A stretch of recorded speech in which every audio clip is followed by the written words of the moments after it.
Our pipeline continues to build, our opportunity set continues to build, and the organic growth in our portfolio, I think, is separating us from every other royalty company out there right now at our market cap size range. So very excited about the future months, quarters, and years in front of VOX Royalty Corp for our shareholders.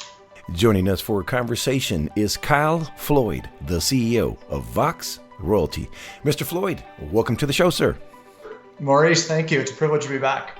It's a good time to have you back on the program to discuss development and exploration updates regarding VOX Royalty, which offers a smart way to invest in commodities.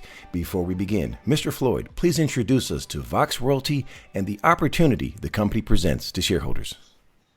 Absolutely.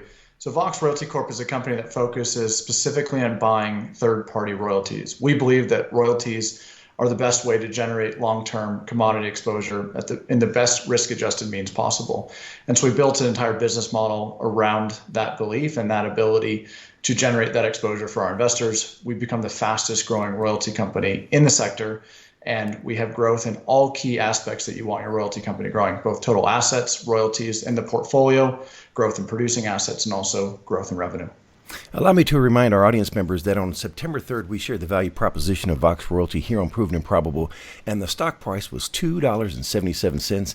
And in less than 2 months, VOX Royalty has rewarded shareholders with a 50% share price increase executing its royalty acquisition business model. But this may just be the beginning of further share price appreciation, as VOX Royalty has a number of development and exploration updates to provide to the market. Mr. Floyd, let's visit VOX Royalty Property Bank and have you walk us through some key development updates that have been recently consummated, beginning with the commercial production coming from the Séguéla gold mine, where VOX Royalty holds a 1.5% royalty. Absolutely. This was a very exciting announcement for us. We have a royalty over the Séguéla gold mine. This is an asset that is the highest grade open pit in all of Africa, and a project that was built on time and on budget, announced first gold pour in July, and has now since announced commercial production.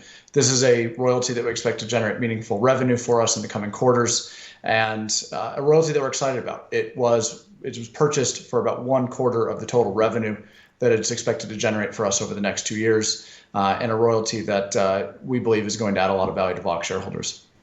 Let's move on to your vanadium iron ore royalty with Jangada. What can you share with us regarding PEA and feasibility study? Jangada is a really exciting one for us. This was a royalty that essentially was created out of the spin out of a royalty that we owned on maybe one of the next projects we'll speak about. So a royalty essentially that we got for free. This project has been fast-tracked production from discovery to what we expect to be in production next year based on operator guidance in just about 3 years. So a really exciting project. It's continuing to develop, continuing to grow the resource base, and expect to have a feasibility study here in the coming months that will then lead to production based on operator guidance next year. So a very exciting project for us, and one that we're paying very, very close attention to as well. Sticking with yet another PEA, this one regarding platinum group elements, what can you share with us regarding the Pedra Branca? So this is the largest developing PGM project in all of South America right now.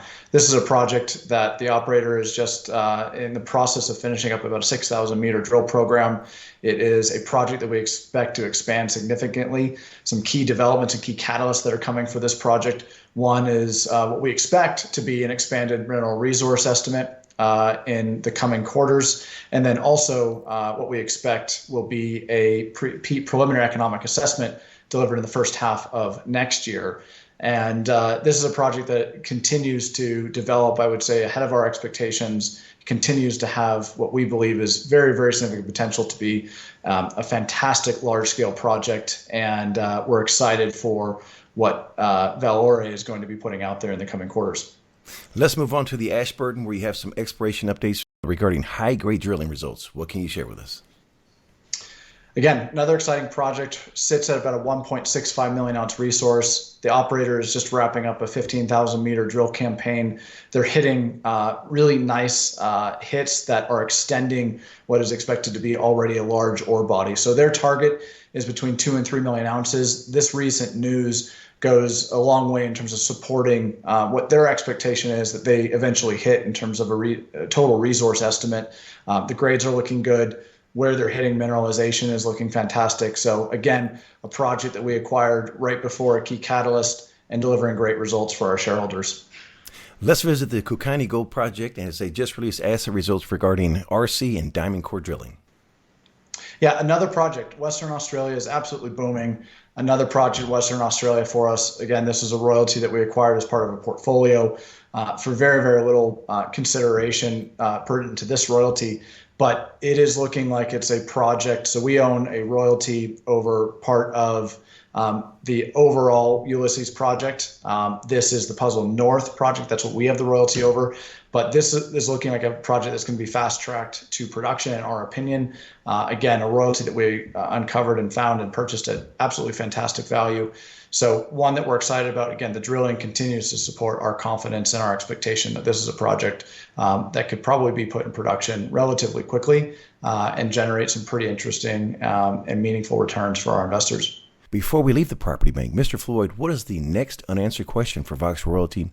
When can we expect a response? And what determines success? Maurice, it's been such an exciting 12 months for Vox Royalty Corp and our portfolio, and I believe a lot of validation for our business. We have been really, really productive in finding royalties pre-production and then seeing these royalties come into production. And the operators have been really buoyed by a very strong precious metals market and their ability to attract financing and invest in these projects for us. So we are in a fantastic position right now. In terms of unanswered questions, it's really what I think is unanswered upside for us right now as we look into 2022. You'll recall we went public with just one producing asset. We now sit at 5 producing assets. And the question is, where do we end up in 2022 with producing asset count? Right now, based on operator guidance, we're projecting to be around 9 producing assets as we exit 2022. And that's probably one of the unanswered questions that we have, but it's upside. That's far ahead of what our original expectations were for a lot of these royalties when we acquired them. So it's something we're excited to pass along to our investors and potential investors. It's just this organic growth that's built into the portfolio. So royalties come into production. We don't have to pay anything more for them. They were purchased at very, very good value, and they continue to drive exceptional growth for our shareholders. So that's what we're most excited about, and is one of those unanswered questions in terms of just how many assets are we going to have in production in 2022. Switching gears, let's look at some numbers. Sir, please provide the capital structure for Vox Royalty. Vox Royalty Corp is 39.5 million shares outstanding, very tight capital structure. We actually forward split the stock when we went public in May of last year. We have no debt. We have about $10 million in working capital, no expectation to go back to the market anytime soon to raise equity. So we'll continue to grow our business in a very disciplined format, buying the best royalties that we can find at the best valuation. In closing, Mr. Floyd, what would you like to say to shareholders? We appreciate all the support we have from our shareholders. We have a great shareholder base, a very patient shareholder base. We continue to find fantastic value in the royalty sector and with our specific format of finding value, which is third-party royalties. Our pipeline continues to build, our opportunity set continues to build, and the organic growth in our portfolio, I think, is separating us from every other royalty company out there right now at our market cap size range. So very excited about the future months, quarters, and years in front of Vox Royalty Corp for our shareholders. Last question, what did I forget to ask? I don't think you forgot to ask anything, Maurice. I think we covered a lot of updates here, and appreciate the time to be on the program. Absolutely, sir. Mr. Floyd, for someone that wants to learn more about Vox Royalty, please share the contact details. VoxRoyalty.com is a great place to start. Also, ir@voxroyalty.com if you have any emails or questions. We're, of course, on all the typical social media channels as well. Happy to engage, happy to provide further details. And so please feel free to get in touch with us. Mr. Floyd, it's been a pleasure speaking with you. Wishing you and Vox Royalty the absolute best, sir. Thanks, Maurice. Likewise. The information presented on Proven and Probable is provided for educational and informational purposes only, without any express or implied warranty of any kind, including warranties of accuracy, completeness, or fitness for any particular purpose. The information is not intended to be and does not constitute financial, investment, or trading advice, or any other advice. You should not make any financial, investment, or trading decision based on any of the information presented without first undertaking independent due diligence and consultation with a professional broker or competent financial advisor.